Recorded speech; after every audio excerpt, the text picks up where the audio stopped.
everyone, so today we're going to do a quick Q&A where I'm going to answer some of your commonly asked questions and questions you've asked on Instagram, just to give you a better idea of what I'm all about and why I do music.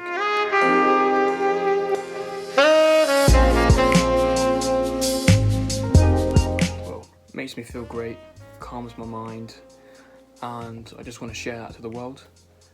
And I just hope that it also calms others. That's a really good drive and motivator for me, to not only calm myself but calm others.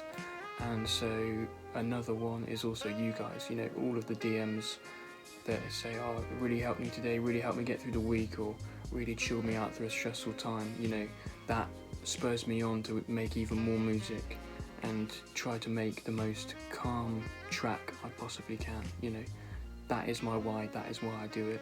And that's what gives me that drive.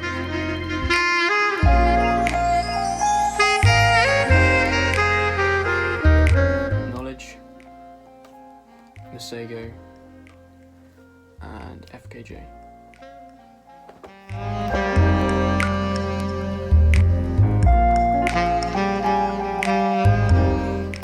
Yes, I will, but I'll show that in a different piece of content.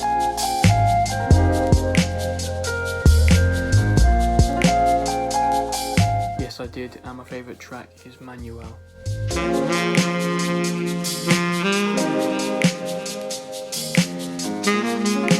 What I started with was a book called Boozy Woodwind.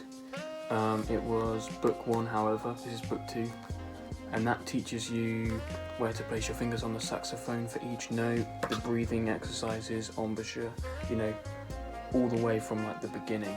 And it teaches you to read music, which is a highly valuable skill in music, in my opinion, because it just makes you such a more versatile musician.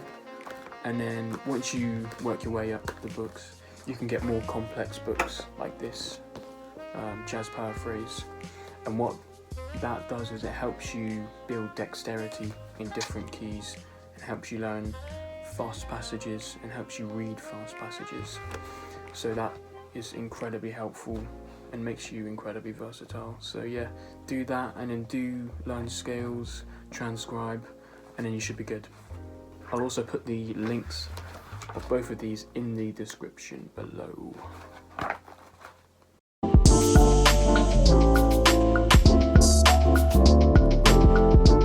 So for a MIDI keyboard, I use the M Audio Oxygen 61, and to record I use the Rode Enter USB mic, which is it's USB. It's got a audio interface built in, so you don't have to buy an audio interface. You don't have to go into the complication of getting an XLR lead to plug in and stuff like that. It's all built in, and it's a condenser microphone.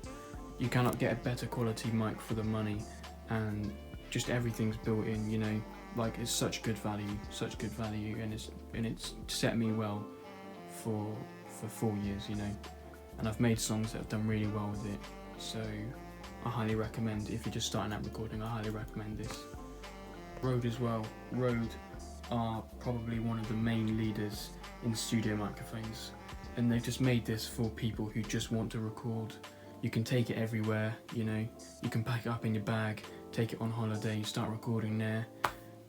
It's literally perfection for any musician, beginner or expert that travels loads. So yeah, I highly recommend this. For guitar, I use the Focusrite audio interface, really good. You know, plug the jack to jack in here, and then you've got your direct monitor, you've got your output there. It's literally just to get recording with guitar. This is perfect. So yeah, I've Focusrite 2i2, I think. But yeah, check out some of this stuff. Again, I'll put the link in the bio for that. And then the digital audio workstation that I love is Logic Pro X. That's my favourite. So yeah.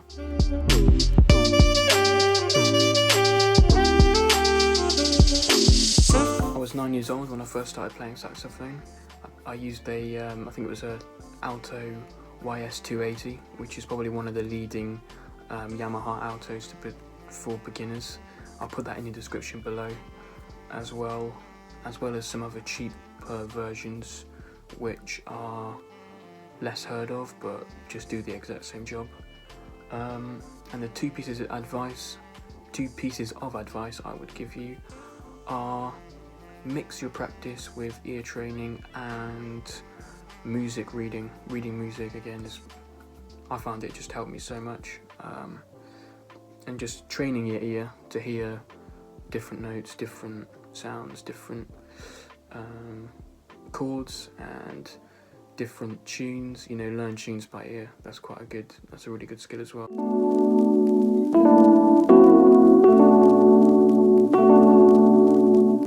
A lot of it's improvised, but the best tracks are always pre-written, in my opinion.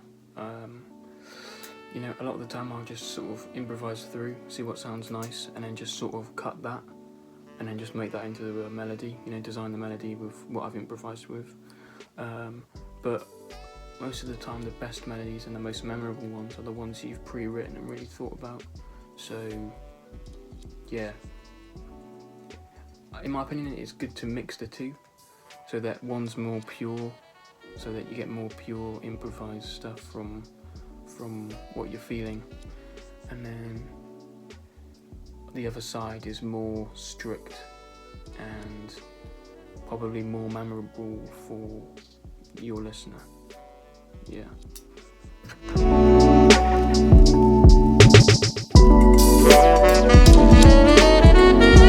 at the minute I can play saxophone, piano, bass and guitar. So that just about wraps it up. I hope you enjoyed the Q&A, hope you learnt a little bit more about me, and let me know in the comments or what you thought of this video, and just anything else you thought of this Q&A, because it's pretty new.